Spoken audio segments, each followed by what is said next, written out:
What are we doing in Omaha? We're making a podcast. A few of my friends have done podcasts like just kind of on their own or out of their basement, and I think like I wasn't prepared to do it that way because I don't know the first thing. So kind of having Hurrdat behind me and behind us like made the process so much smoother and easier, because had I had to do it on my own, it wouldn't have happened. Yeah. They can kind of do everything. So media, graphics, coming up with music for the show, like they just did the whole package. Yeah. First of all, you gotta find a name. What is that? You gotta get that name approved. Is anyone else using that? Is it gonna be catchy? Gosh, yeah. Having help with scheduling. Like I can barely get my own schedule going, let alone try to schedule people for interviews, and you know, a lot goes into that side of things. So having that help and support is, it's unmatched. Right. Huge thank you to Hurrdat. That I wouldn't be here without them. I couldn't have done it without them. I'm Malia White, real-life bosun and cast member on Bravo's Below Deck Med. Working in my industry can be very interesting. These are my stories. As you'll find out, my world is a total ship show. Hey guys, welcome back to the Total Ship Show. I'm Malia. And I'm Amanda. Forget your name. And today we have Bravo's Kate Chastain with us. Hi, Kate.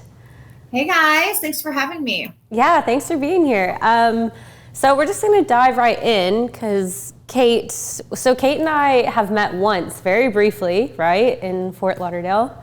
So briefly, we met on boats. We were both on boats, but not the kind of boats people would probably expect. They were much smaller, recreational, on a sandbar. Yes, on the sandbar. And we were drinking. And neither of us were working on that boat, which is the greatest part. Well, there you go. But yeah, other than that brief kind of meeting, I don't really know much about you personally because we've never had the chance to kind of have a glass of wine together. So I want to learn about you because we're both, what I find interesting is we're both American and we're both in yachting, and that's, as you know, we're kind of the minority in yachting. Yeah. We've just been two ships in the night, Malia. I know. So I'm so glad to have this opportunity to chat. Well, I started yachting in 2007 after I graduated from college. Now, I don't know what year you started, but I imagine in 2007, you were, how old were you in 2007? I was a junior in high school, yeah. Okay, all right. Yeah.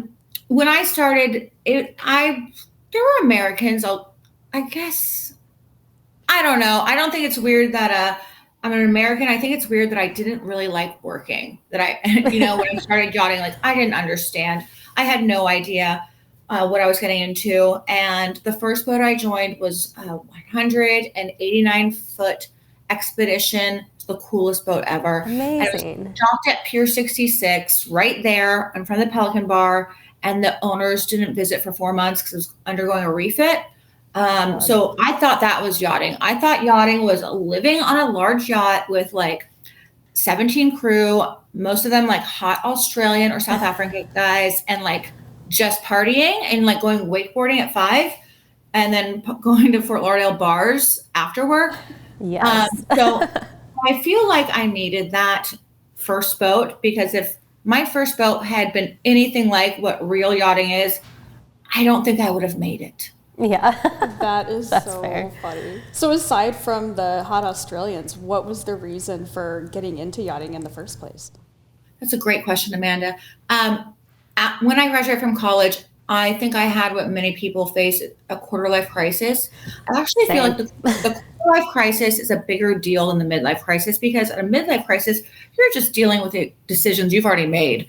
You're like, did I make the right ones? Quarter life, it's like, I have no skills to live in this adult life, but you want me to pick a career and figure it out. So I wasn't ready to do that. So I was like, I'll just go work on a yacht for 1 year. I'll make some money. I'll travel. I was just buying myself some time. And then I think it's because of the Australians, to be honest. That would have kept me. So we got into yachting for the exact same reason. We both had like a quarter life crisis. Well, first off, where'd you go to college? Florida? You're from Florida. Yes, I did. University of Central Florida, go Golden Knights. Woo! Okay. I only got a degree really because I knew my parents wanted me to get a degree. It's like what you were supposed to do. I got my degree in communications. So I'm still waiting to use it, to be honest. Yeah, well, so that's something I kind of want to touch on, because I do feel like that's something, I went to college for the same reason. I've always loved academia, but I went because I was like, that's kind of what I have to do. Yeah. I studied ecology and evolutionary biology and psychology. I was a little bit of a nerd, but I'm also still waiting to use mine. But then my quarter life crisis came and I was like, yeah, working on a yacht sounds cool. Now, you and Amanda met at college. Amanda, what was your major? My degree is in psychology. Yeah. Ooh. So she has a big kid job. You are a financial advisor. I'm a financial advisor, yeah. And I have an MBA too, so it's a little bit, I mean, you psychology helps. You know, I think psychology, no matter what though, no matter what you go into, you learn how to communicate with people, which is like the most important thing. And to your point, I think that while I haven't technically been like gotten the job, you're like, oh, you've got that UCF communications degree. Honestly, I'm not sure that would get me tons of jobs. I think that what college taught all of us is, you know, to meet deadlines and to, you know, I think I think there's a life skill that we all walk away from no matter what the degree is. I'm sure that the MBA is much more helpful for Amanda, but no, I think I'm glad I went to college, but I'm also glad that I decided to go travel the world. Yeah, well, in communications, that's so relevant too. Like learning how to, again, like communicating with people, that's what helps drive success no matter what industry you're in. Well, and as a Chief Stew, right now, we are doing it right now. Yeah. And your role as a Chief Stew on a vessel, you know, that's huge. You're communicating with the guests, with the captain. You are the liaison of the boat, you know? Yeah, I mean, I think that my communications degree was mostly like technical, like professional emails. It was like organizational communications for business. But I mean, I think that helps in any way. I mean, any education is going to help you anywhere. Yeah. But I really think that yachting taught me more. Like I learned more in my yachting career than I did in any of my college, because you are immersed in close quarters, as you know, with so many varying different nationalities, and it's really a crash course in colloquialisms, cultures, and you can't escape it. Like, and you also have to learn a lot about yourself and how to live amongst all these people. That's a huge learning curve, because nobody that I know has grown up. It's not natural to know how to live in close quarters while working with people from every corner of the earth. Yeah, I agree. I mean, looking back at when I was like a green deckhand and now, I can just see myself evolve, because you have to grow up. You have to learn how to be someone that can get along with everybody. You know, I obviously learned a big valuable lesson in not hooking up with a lot of my crew. You know, I don't like that lesson. I think you should always do at least just one at a time. On that, I mean, well, whatever. No judgment. You know, I'm actually impressed. I think it's like the subtle things. Like I look back on who I was when I joined yachting. I would have hated me. It's like the subtle things where excess talking is not encouraged in the crew mess at lunch. I thought when we sat down and people were being quiet, I was like, so what are we talking about, everyone? Like, what's your high of the day so far? And they were just like, get this American moron out of here. That is I still get that. Like, I'm the only American on my crew at the moment, and I'm always like the loud American. And they're like, will you just stop talking? I'm like, but I'm American, I love talking. Oh my gosh, I love that. So, okay, Kate, I have a question for you, because I've known Malia for a super long time, and you know, we know that she was known for being a wildcat for a little while there. So I'm super curious what your first impression was. Malia reminds me a lot of my cousin, who's like, she was a gymnast, but she's super hot and gorgeous and guys love her. Bobby had a crush on her. Then Bobby had a crush on Malia. And I told Bobby, because he's from my town, I was like, well, this makes sense. You had a crush on my cousin. They look just alike. I think Malia is the girl that I wish I could be. Like, I'm not athletic. And I don't have a desire to be, but I wish I did. That's funny. That's interesting, because I feel like athletic, yes. But I like you, I think looking back, I would have drove myself crazy. Like, I was the crew member that probably everybody did not want to have. I feel like every boat Malia joins, I was talking about this maybe with Chef Ben. I don't know who. I was like, yeah, it was Ben. It's like, Malia lives in a bubble a little bit. I'm just gonna let you know. Like, have you ever joined a yacht where you didn't have like a boyfriend offer? No, actually, I get them quite often. Yeah. Malia does not know what it's like to join a boat and not like you're like, this is just yachting. You go, you travel, you work, and then you find a boyfriend. That's just Malia's life, though. I think that's how college was too. She has there's many suitors. Oh, please. Because now, Amanda, you're the psychology major. Maybe do you think it has something to do? Well, I mean, obviously she's gorgeous, but do you think it has something to do with the fact that she grew up with all the brothers? So she yeah. Okay. Absolutely. I think it's the tomboy thing, probably. It's like a tomboy thing, and also I think just her confidence is unwavering. Like I think as far as when it comes to, the opposite sex, like she's just extremely because of the brothers. confident. Yeah, and it doesn't really matter who the guy is, what they've accomplished, like, what they look like, anything. She's just not fazed by that at all. And I think Styles do better. Yeah, right. And I think I think people are get drawn out to right that. here. But Kate, you grew up with brothers, didn't you? Or tell me a little bit about your story, because. So I really believe in both nature and nurture, right? That forms, and birth order. I think birth order forms a lot of somebody's personality. So mine is scattered because I have an older stepsister and I have two younger halves, a younger brother, sister. So when I'm at my mom's house, I'm like the oldest because I've got the halves below me. But then when the stepsister comes to visit, I'm middle. Well, then I go to my dad's house, I'm the only. So it's like I'm like varied. Okay. I'll draw you guys an infographic later. Perfect. Okay, but one thing that you and I are common, like that we share, because I see you constantly posting things about NASA's launch, and you're very into space, and I think like supporting troops and things. So where does that do you have a military background? Your family? I'm very impressed that you picked up on that, Malia. So the reason I'm from the Space Coast, where Bobby's from, Connie, you would love Connie, female deckhand, badass. Yes. We're all from the Space Coast. If you look at my phone number, my area code's 321. That's for 321 blast off. So the reason my family was there is because my grandfather was the colonel doctor for the Air Force. So when they started this NASA, they didn't have it. So he was the astronaut's first doctor. So my dad was a scuba. Oh, that's another thing. My dad was a scuba diver for NASA. So I got certified when I was 14. And so space is very much part of my heritage. What does a scuba diver for NASA do?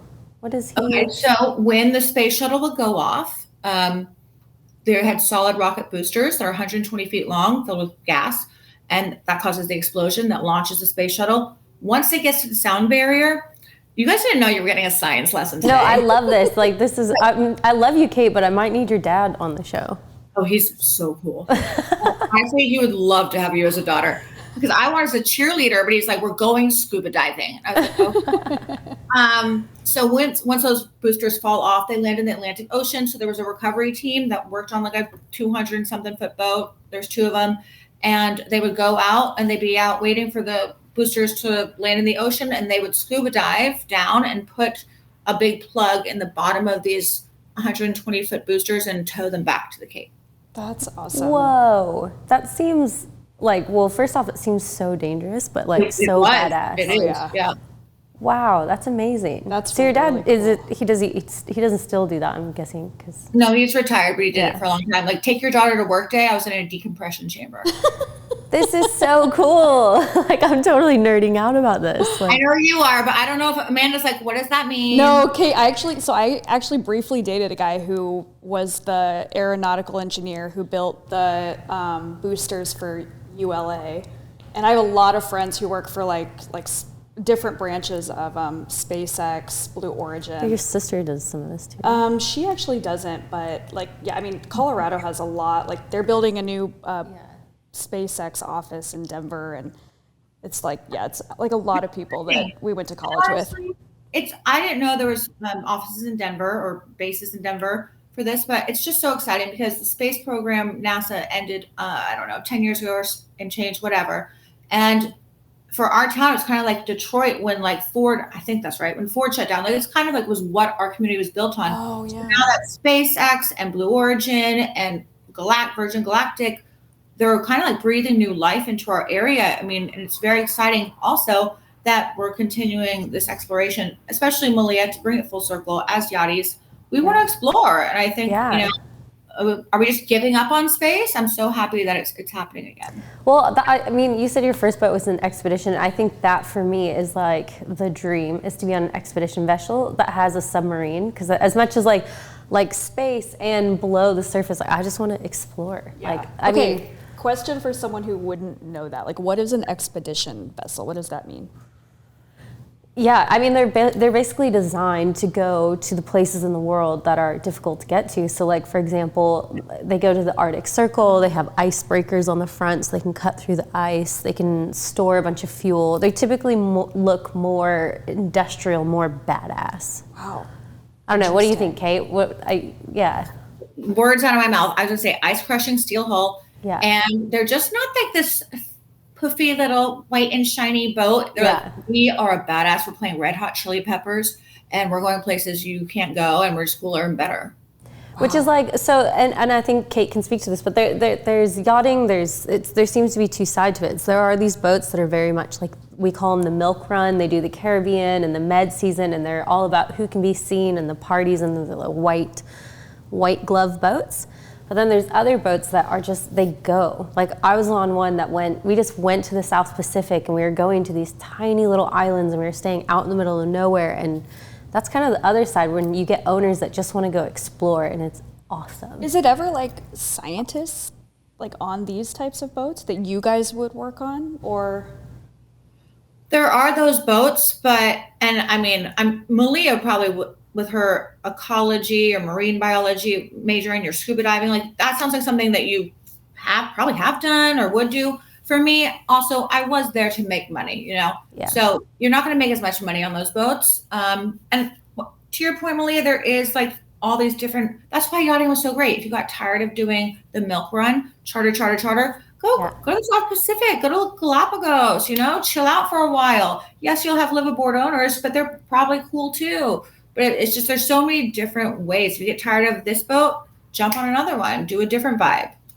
And I think like probably from Kate and I's different perspectives. So like when I go to the Galapagos, it's like, hell yes. Cause like I can go diving, and for deck crew, you're like constantly, going out and you're constantly going on excursions. Sometimes the interior on boats like hardly see where we're at. Like sometimes, they're like, I don't even know where we are because Oh, it's so annoying. Yeah. so annoying. I remember it was on my first real boat, like a real charter boat, and I was like trapped, so I couldn't escape, and I wanted to, but I did it for I was in the laundry room for 2 months straight. Such a charter boat. Oh. And one day I just been down there ironing for so long, and this deckhand comes down. He's like, oh God, just got back from snorkeling. He was there for lunch. He goes, just got back from snorkeling and diving with the guests. The colors under there are so gorgeous. And I was like, Erin, I'm going to kill you. I gotta remember that sometimes. You're like, I've been staring into a steel barrel for the last day. Sometimes I go inside and I'm like, oh, I'm so hungry. I've just been diving all day. And I'm like, oh, never mind.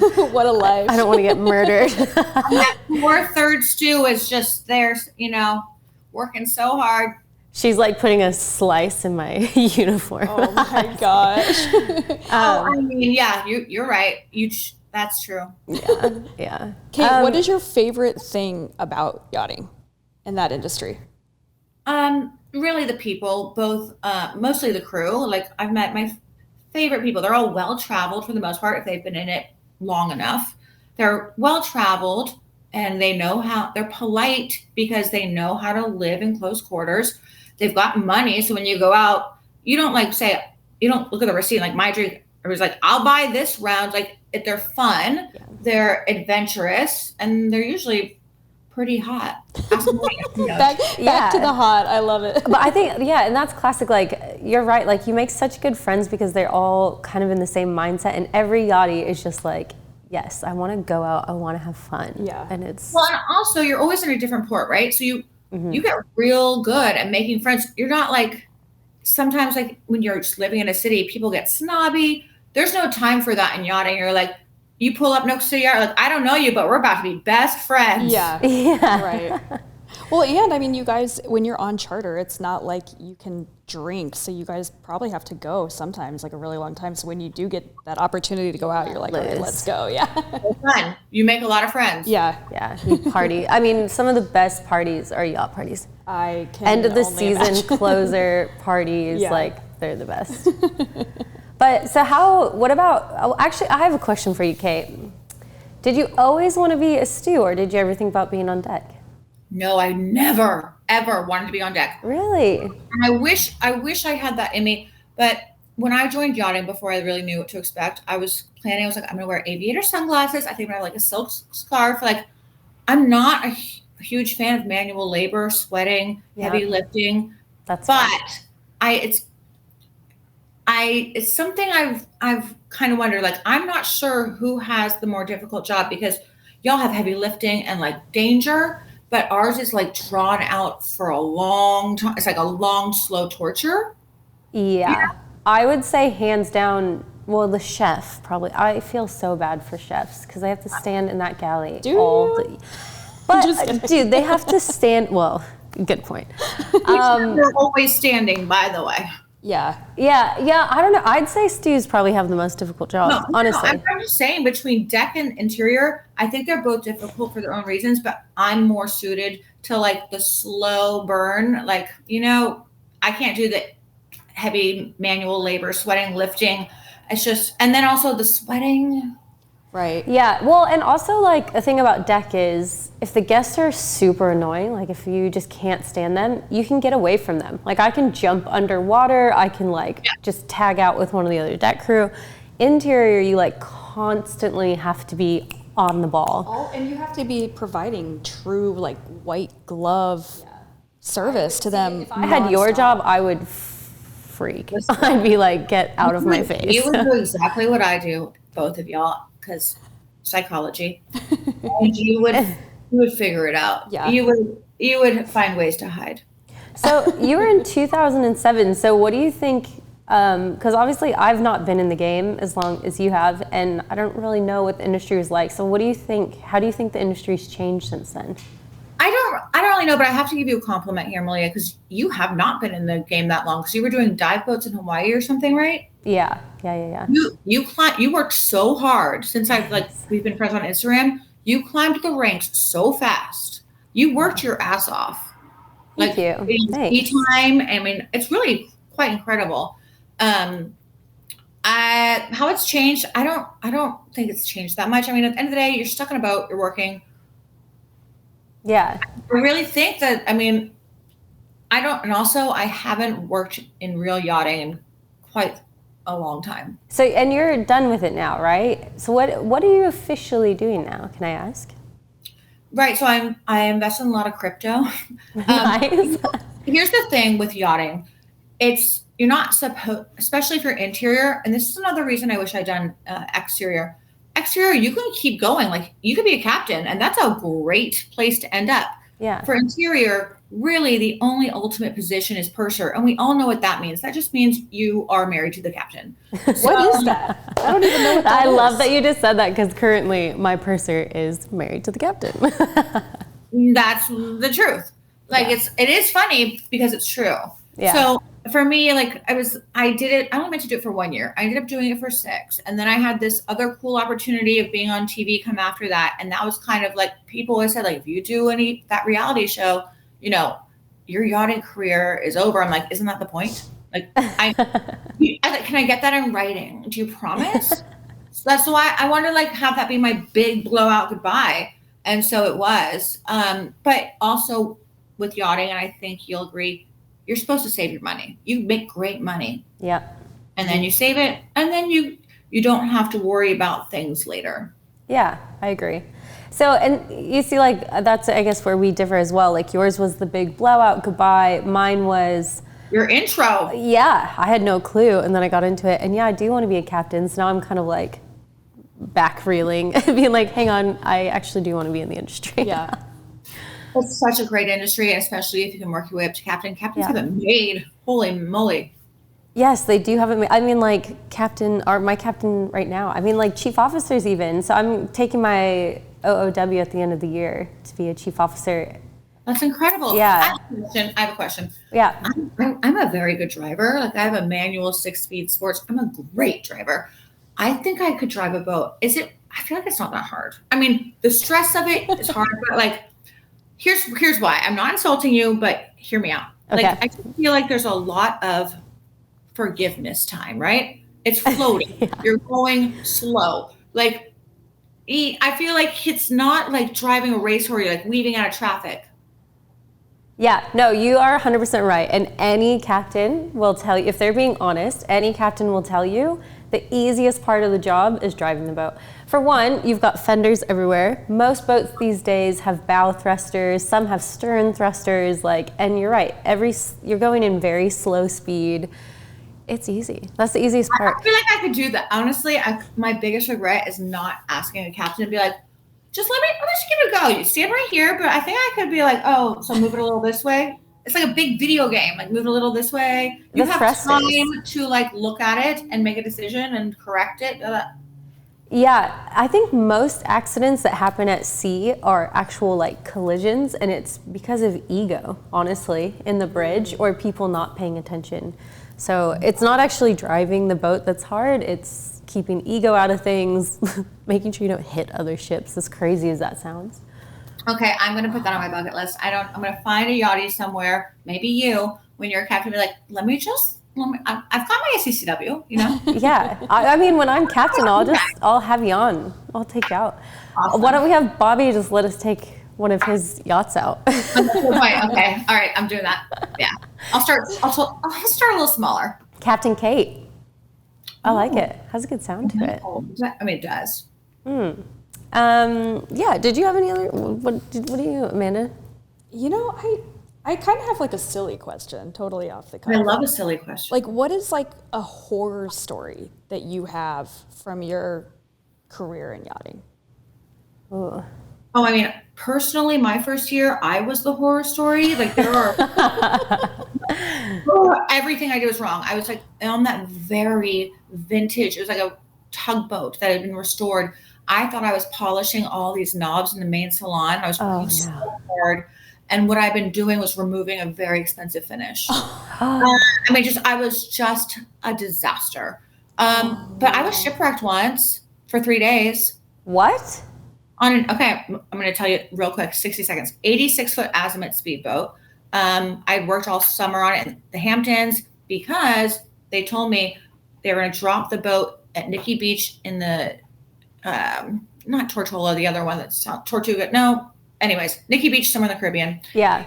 And me with a black MX card, and the owner would only visit for 7 days. So it's going to be like, I'm going to get tan. I'm going to be eating sushi every day. And so we're on our way to Nikki Beach after I worked my ass off, and the captain was kind of an idiot. It was only 86-footer, and they go fast. It was like a speedboat. Yeah. Rooster tail, harness and jet drives. And last thing I remember is him going, I don't like how shallow it's getting. And boom, we hit a reef. Oh my gosh.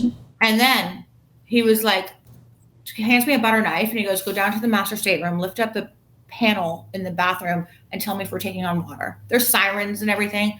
And I go down with this butter knife and I open it up. I was like, yeah, we are.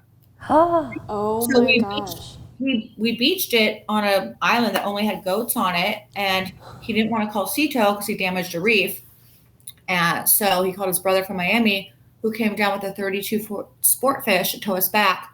So I was stuck on that island with just a case of rosé for 3 days. I mean, that part doesn't sound like the worst thing in the world. Honestly, I'm good. Tell him to take his time.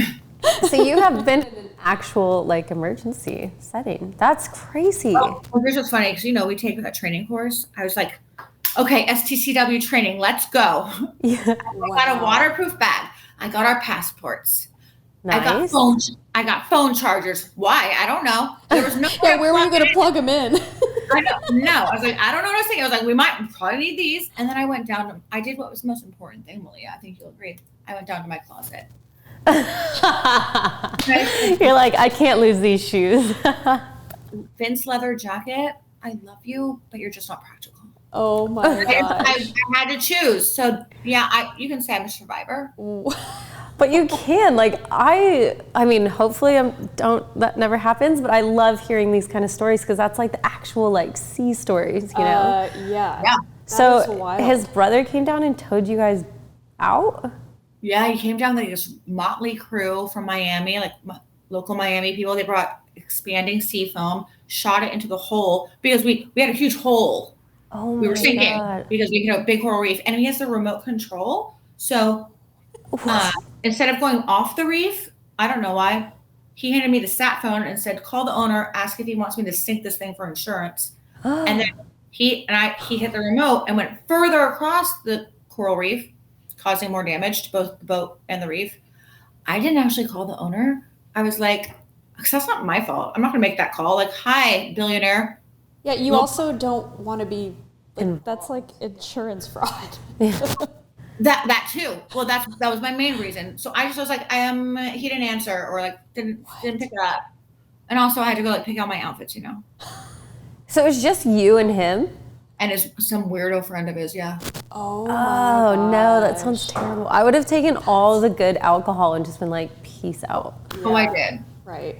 Oh my God. That is wild. So, okay, Amanda, I feel like that was not such a silly question, and I really took over with that crazy story.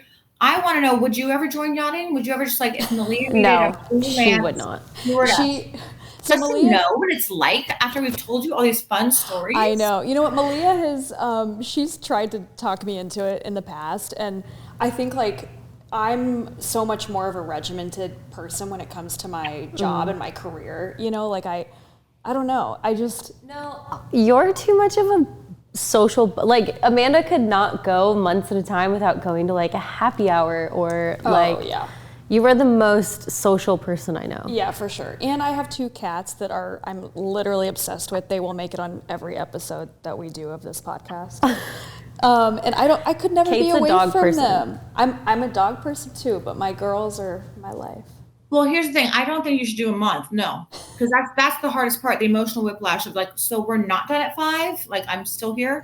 Right. But I do think maybe a 3-day. No, I think a week freelance. Listen, let's face it. Your cats love you, but also, will they even notice if you're not home for a week? You know? No. Yes, they will. You know, it would be survive. Honestly, it would be a cool experience, and I could do like 3 days.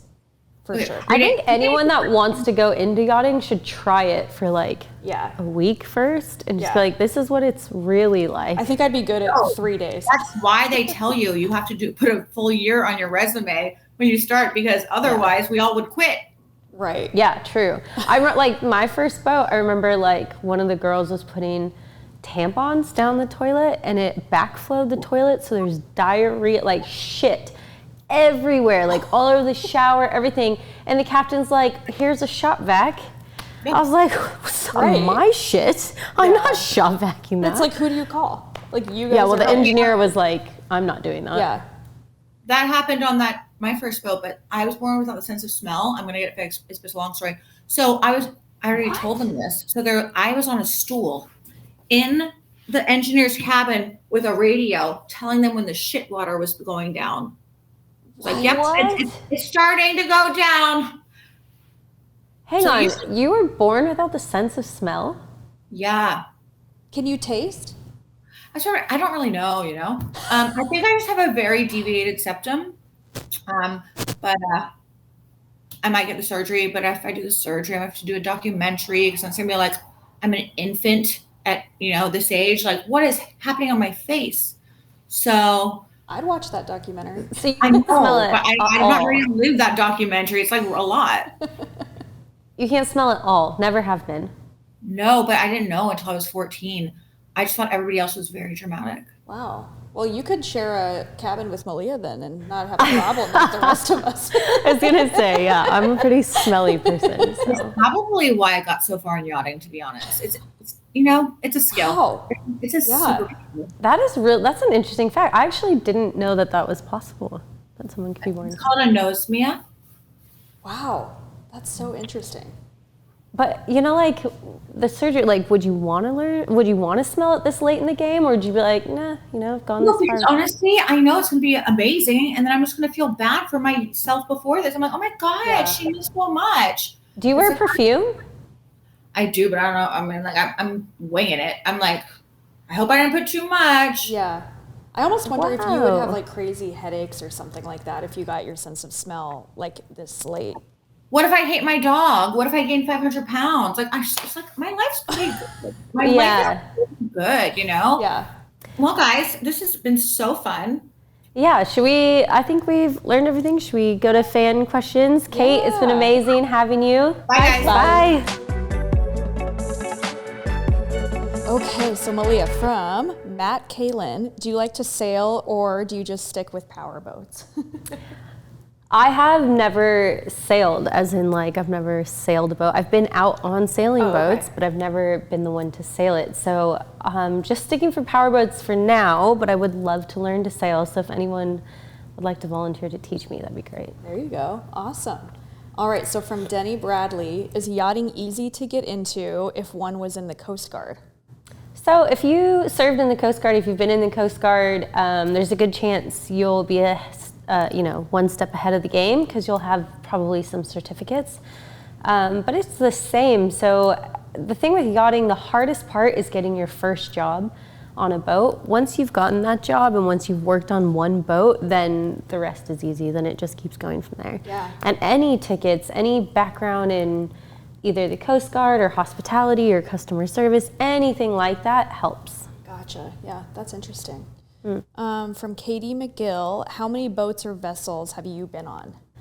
I've been on about 7 yachts in 5 years. I'd say my first couple, my first boat I was on for like a year, and then I kind of bounced around until I found another one that I really liked. But until boats are strange because not only do you have to like the captain and the crew and the owner, but they've got to like you. So you kind of have this weaning period where you're like, is this one for me? Is it not for me? Do I like it here? Yeah. Because that's a lot of time to be spending with people. So you got to make sure it's a good fit. Yeah. So like currently the boat that I've been on for 2 years. 2 years. And that seems like a pretty decent amount of time. Yeah, 2 years is good. Put it in perspective, some people have been on the same boat for 17 years, because the family is just amazing, or the captain, or the pay is good. So just like any other job, it's... Yeah. Okay. Okay, from Kiss. Which experiences did you make on other boats? So before yachting, I was... I worked on dive boats, and that was a super, super fun industry. You knew when I was working on dive boats. It was so much fun. Like, every day, you just showed up at the boat, you got the gear ready, you'd go out for like a 2-tank dive. It was in Hawaii, of all places, so I got to see beautiful, marine life all the time. And then after work, I was just living and kind of surfing and bumming around Hawaii. That was awesome. That was my kind of intro to boating. And that was also super, that's also like a manual labor type job. Oh yeah, we had to huck tanks, you'd take out 12 guests, 36 tanks or whatever, and you're just, with guests and crew, and it was a lot. Wow. That was also very manual, very manual heavy. Yeah, but you loved it, so. Yeah, I guess I'm just designed for manual labor, even though it does not look like it. You are, and you love it. All right, from B. Kelly 93, what qualities are most necessary in yachting, and what are the worst that bother you? So some qualities that are definitely necessary is you gotta be fluid, in the sense that we're working with a lot of different nationalities all the time. You're not always gonna know, it's not always gonna feel like your home, culturally, you gotta be open to other people, open to other cultures. You've gotta be kind of on your toes a lot. We don't get a lot of rest, so you've gotta be a hard worker. You've gotta be nonstop. You gotta gotta be motivated. Yeah, so those are the kind of things you have to have. Some of the bad ones, it's if you're stubborn and you don't like being told what to do, you're not gonna do well in some of the lower positions. And ego, like you just can't really have a big ego, because then, you're not gonna get along with all the personalities on the boat. Yeah, well, and it'll get shut down pretty quickly. Yeah, you also can't be lazy, then the other members of your team are really gonna call you out. And then, you definitely can't sleep in, Amanda. I was up at 7 this morning. Yeah. I would think with, being fluid, that you also really have to be just fluid into what comes up in the day, like adaptable. Like you never know when an issue is gonna arise, and you have to be like, all right, we're taking care of it right now. Yeah, exactly. Like, for example, like an engineer doesn't really have a 9 to 5, because at 2 a.m. the Blackwater alarm could go off and they have to get up and solve that problem, right? They can't be like, oh, that's tomorrow's problem. No, that's right now's problem. And it's, it can sometimes be a matter of life or death. So it's, you're constantly a crew member. Yeah, awesome. Yeah. Well, that's all of our fan questions for today. Awesome. I guess that's wrapping up. Again, follow us, Total Ship Show, on all of our socials. You can find us on Instagram, on Facebook and TikTok, and YouTube. And tune in for our next one.